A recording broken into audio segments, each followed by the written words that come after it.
యాదాద్రి భువనగిరి జిల్లాలో భూమాఫియా ప్రభుత్వ భూముల్లో మోసపూరిత లేఅవుట్లు. యాదాద్రి భువనగిరి జిల్లా భూ వ్యవహారంపై ప్రజల్లో ఆందోళన. అసలు కలెక్టర్ ఆఫీస్ ఉందా లేదా? అధికారుల నిర్లక్ష్యంపై విమర్శలు. రికార్డులు మారుస్తుంటే చోద్యం చూస్తున్న సంబంధిత అధికారులు. నిషేధిత భూముల్లో డిటిసిపి పర్మిషన్ ఎలా వచ్చింది? 2021 నుంచి నేటి వరకు భూభారతిలో నిషేధిత జాబితాలో ఎస్ఆర్ఓ ఎంఆర్ఓ కార్యాలయాల్లో పనులు చక్కబెడుతున్నది ఎవరు? జయరాం రెడ్డి, శ్యామ్ సుందర్ రెడ్డి అంటే అధికారులకు భయం ఎందుకు అంటూ ఒక వార్త మనం 7వ పేజీలో పూర్తిగా చదువుదాం. ఈ శ్యామ్ సుందర్ రెడ్డి అంటే ఆయన జయరాం రెడ్డి, ఇద్దరు అన్నదమ్ములు. జయరాం రెడ్డి బొమ్మల రామారావు, యాదాద్రి భువనగిరి జిల్లా బొమ్మల రామారంలో ఆయనకు ఫ్యాక్టరీ ఉంటుంది. బాంబుల ఫ్యాక్టరీ. ఆ ఫ్యాక్టరీకి సంబంధించి ల్యాండ్లో లోపాలు ఉన్నాయి. ఆయన వెంచర్లు చేస్తాడు. ఆయన ఎక్కడ వెంచర్ చేసినా కాంప్లికేటెడే జయరాం రెడ్డికి సంబంధించి. అది చదివిన తర్వాత ఇది చదువుదాం ఒక్కసారి. ఏదది? ఇగో ఇద్దరు కూడా జయరాం రెడ్డి, శ్యామ్ సుందర్ రెడ్డి, ఈ ఇద్దరు కూడా ఒక్కసారి మొత్తం చదివిన తర్వాత యాదాద్రి భువనగిరి జిల్లా రాజపేట మండలం చల్లూరు గ్రామంలో నెలకొన్న భూ వివాదం ఇప్పుడు పెద్ద చర్చలకు దారితీస్తుంది. ఈ గ్రామంలో సర్వే నెంబర్ 322/4 సహా పలు సర్వే నెంబర్లలోని ప్రభుత్వ భూములపై చట్టవిరుద్ధ లేఅవుట్లు, మోసపూరిత రిజిస్ట్రేషన్లో అధికార దుర్వినియోగం జరిగిందనే ఆరోపణలు తీవ్రంగా వ్యక్తమవుతున్నాయి. భూభారతి రికార్డుల నిషేధిత, బదిలీ చేయలేని, అభివృద్ధి చేయరాని ప్రభుత్వ భూములని స్పష్టంగా వర్గీకరించబడ్డాయి. అయినప్పటికీ 2023 జనవరి 11న TL 14 2023 H 40 ఎకరాలకు, అలాగే TLP నెంబర్ 161/2023 H 70 ఎకరాలు తేదీ 11 జూలై 2023 ఆధారంగా డిటిసిపి అధికారులు మరియు చల్లూరు గ్రామ పంచాయతీ కార్యదర్శి సంయుక్తంగా లేఅవుట్ అనుమతులు ఇచ్చినట్టు సమాచారం వెలుగులోకి వచ్చింది. ఈ అనుమతులు మంజూరైన సమయానికి రిజిస్ట్రేషన్ చట్టం 1980 సెక్షన్ 22A మరియు తెలంగాణ సవరణ చట్టం 2017 ప్రకారం ఆ భూములు నిషేధిత జాబితాలో ఉన్నాయని రెవెన్యూ రికార్డులు చెబుతున్నాయి. 22A 1A మరియు B సెక్షన్ల ప్రకారం రాష్ట్ర ప్రభుత్వానికి, దేవాదాయ శాఖలకు లేదా ప్రజా ఉపయోగాల కోసం కేటాయించబడిన భూములపై ఏ రకమైన బదిలీ లేదా రిజిస్ట్రేషన్ చట్టబద్ధం కాదని స్పష్టంగా పేర్కొనబడింది.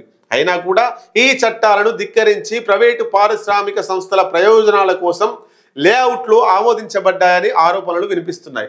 పంచాయతీరాజ్ చట్టం ప్రకారం 2018 సెక్షన్ 113 తెలంగాణ గ్రామ పంచాయతీ భూ అభివృద్ధి నియమాలు 2002 ప్రకారం లేఅవుట్ లేదా భవన అనుమతులు ఇవ్వాలంటే భూమి స్థితి, రెవెన్యూ క్లియరెన్స్, భూ వినియోగ ధృవీకరణ తప్పనిసరి. కానీ చల్లూరు గ్రామంలో ఇవన్నీ పట్టించుకోకుండా అనుమతులు ఇచ్చినట్లు ఫిర్యాదులు వెల్లువెత్తుతున్నాయి.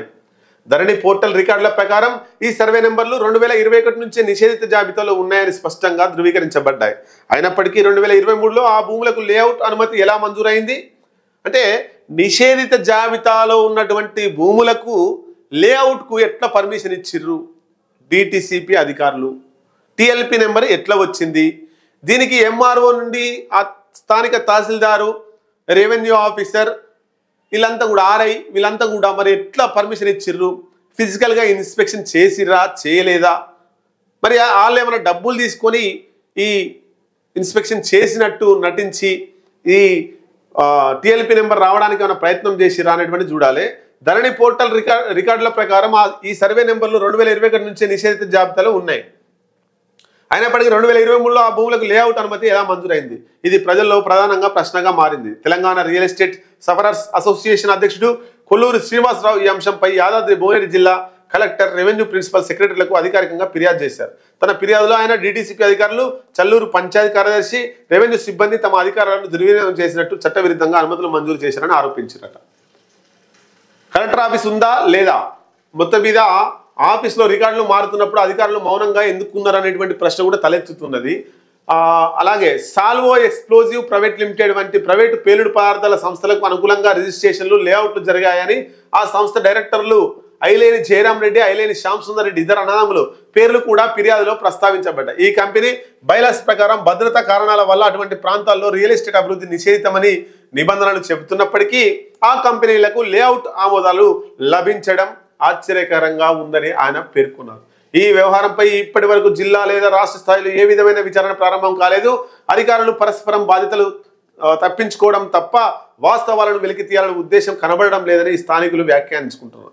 ఈ ఘటన తెలంగాణ భూ పరిపాలనలో కొనసాగుతున్న అవినీతి అధికార దుర్వినియోగానికి నిదర్శనంగా మారింది. నిషేధిత ప్రభుత్వ భూముల్లో లేఅవుట్లు, రికార్డులు మార్పులు, మోసపూరిత రిజిస్ట్రేషన్లు ఇవన్నీ పరిపాలనలోని లోతైన సమస్యలను బయటపెడుతున్నాయి. వారు చట్టాలు ఉన్నా వాటి అమలు లేనప్పుడు అవి పౌరుల రక్షణ కన్నా అవినీతిని ఆయుధాలుగా మారుస్తాయని ప్రజలు వాపోతున్నారు. త్వరలో దీని మీద జనం టీవీ పోరాటం చేయబోతుంది. నిజ నిజాలు బయటికి తీసుకురాబోతుంది.